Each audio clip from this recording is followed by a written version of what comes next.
So real fast, I want to ask you guys a question. So how many of y'all in here play sports? Raise your hands. All right, how many of you guys in here are in pre-AP classes? Raise your hands. All right, we got a few. All right, anybody in here drama, theater? Okay, we got a few drama, theater. All right, so it looks like we got a bunch of sports people in here. All right, so today, kind of what I wanted to talk about is kind of from my personal testimony.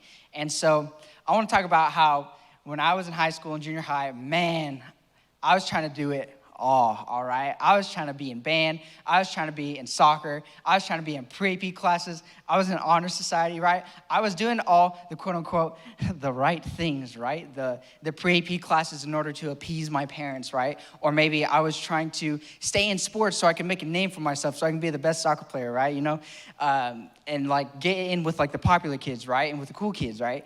Or maybe it was with band, right? And I was just trying to do all these things, okay?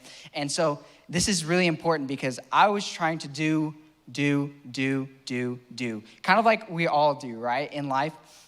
And so for me, I got caught up in this cycle of doing because what I was doing was building a name up for myself. I was trying to be seen, trying to be noticed, trying to be heard, right? And it was at the time, looking back on it now, I'm like, dang, man, why did you try so hard? And so I share that with you guys because today I want to talk about self-love. And so 1 John 4:16 says, and so we know and rely on the love God has for us. God is love. Whoever lives in love lives in God and God in them. So basically what that means is love comes from God. And so I think we can all relate to trying to do things, right? To appease people in order to please them, right? Maybe it's your parents. Maybe it's your significant other. Maybe you're out here trying to make friends with certain friend groups, right? We're all trying to make a name for ourselves. And so if you're like me, what ends up happening is I got burnt out. I got tired of all the doing. And it was because I was trying to build a name for myself. I was doing. What ended up happening was I dropped out of band. I dropped out of all my pre-AP classes by junior year. And then by soccer, I almost quit, but I stayed because I just wanted to hang out with the boys. And so I lost all my, zeal, my passion. And I was like, what just happened?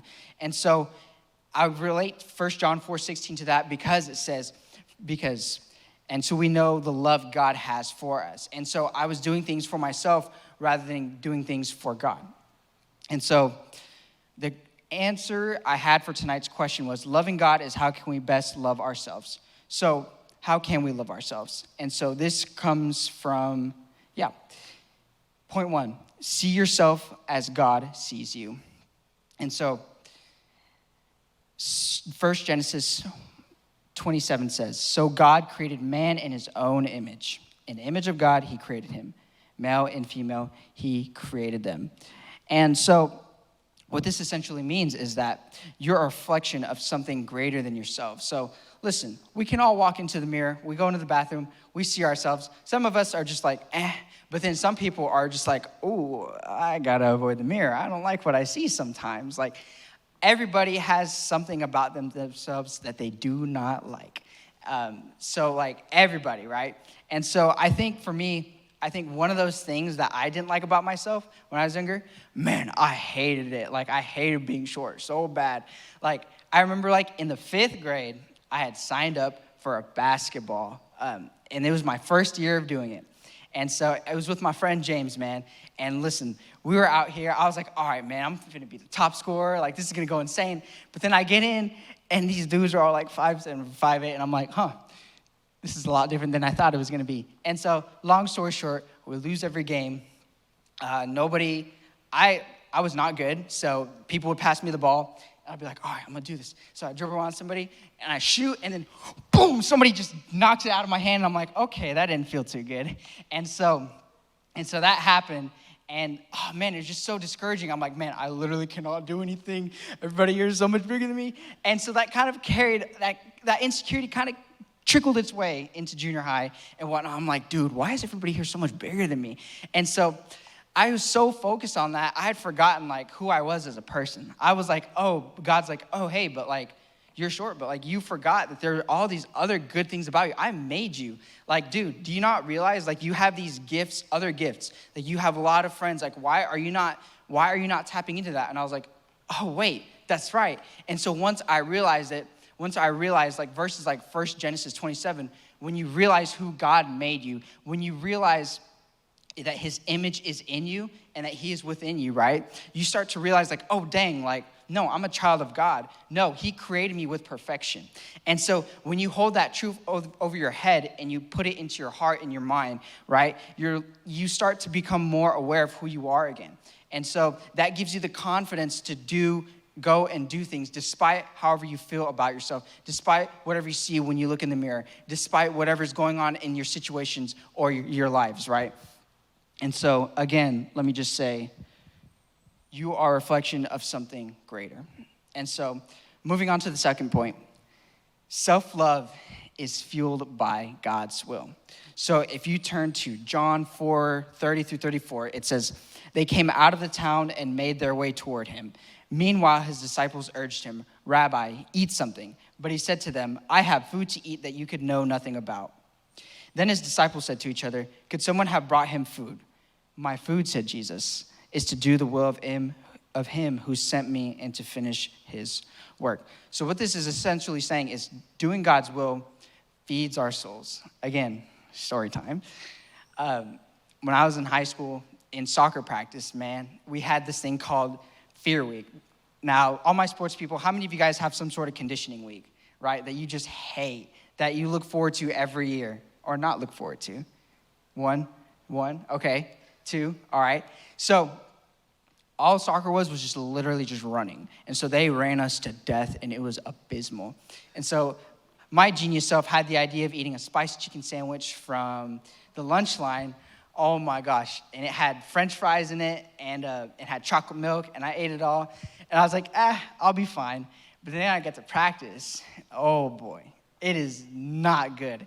And so for the last of our conditioning, my stomach's already feeling a little iffy at that point. I'm like, oh geez. And so I barely made it. And so the last thing we have to do sprints, suicides, 20 seconds up the football field and 40 seconds back.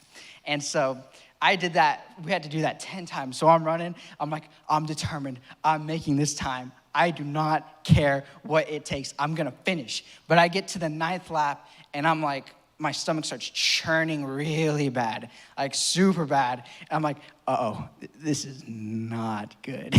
And so I get to the 9th lap, then the 10th lap, man, I've done everything in my willpower, but I could not stop what was coming. And literally, I covered my mouth as I was running towards the 10th lap. I was finishing, but then, man, I started throwing up really bad. But I was like, no, I'm determined. I'm still going to finish.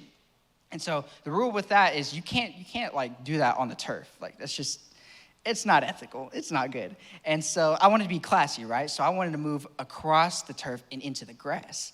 And so, but the problem with that is the girls' track, they were running into the direction that I needed to run to. And so what ends up happening is it's like that scene from Cars whenever like the train is coming and then Lightning McQueen has to cross the track in order to make it across so he can find Mac, right? Well, that was the dilemma I was in. And so I run and I run and I run and I run and there's like stuff trickling down. It's just nasty. Oh, man. And so I get up there and I just let it all out and all the girls are like, oh, and I'm like, I'm sorry. And fellas, let me tell you something. If y'all are ever trying to impress your track crush, throwing up in front of them is the best way to do it, hands down, perfectly. And so I did that. But I said all that just to say, well, okay, I want to bring it back to doing God's will feeds our soul. So if you're like me and you put yourself in a situation where you're not feeding their body the correct things, the situations that you're going to be put into, right, when you get tested, you're not going to be ready for it like I was. Or you're barely going to make it through with a little bit of humiliation on the way. But I say that because, listen, there are things that we're consuming on our lives on a daily basis. On the daily. You're consuming, you're taking in information, you're processing things always. And so what kinds of things are you consuming, right? So what's feeding your soul? And not literally like with food, right? Not greasy food, but what is feeding you? So, what kind of music are you listening to? What kind of movies are you watching? What kind of friends are you hanging out with, right? The people and the things that you associate yourself with are the things that you're going to become. And I'm sure you guys have heard all that. But if you guys aren't like aware of what you're consuming, then you're just gonna sponge out or puke out whatever comes right back out. And for me, when I ate dirty came right back out. And so for you guys in your lives, you need to monitor and you need to be aware of what am I intaking and what am I spewing out, right? And so if you guys watch what you're doing, if you guys are aware of the things that you're taking in, then you won't be like me and make a fool out of yourself. Does that make sense? Yeah. So again, doing God's will feeds our souls. And so when Jesus made it a point, he said, my food is to do the will of him who sent me and to finish his work. So Jesus, know what he was doing? He was praying for people. He was healing. He was doing God's will.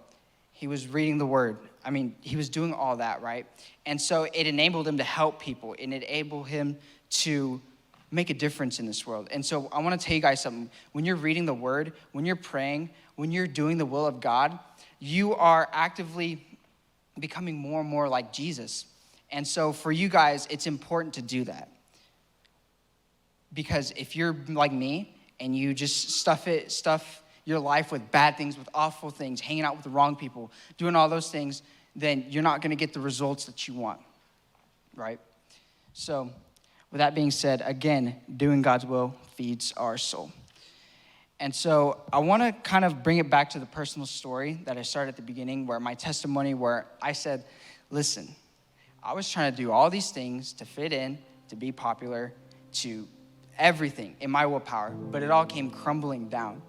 And what else would you expect when you're not doing the will of God?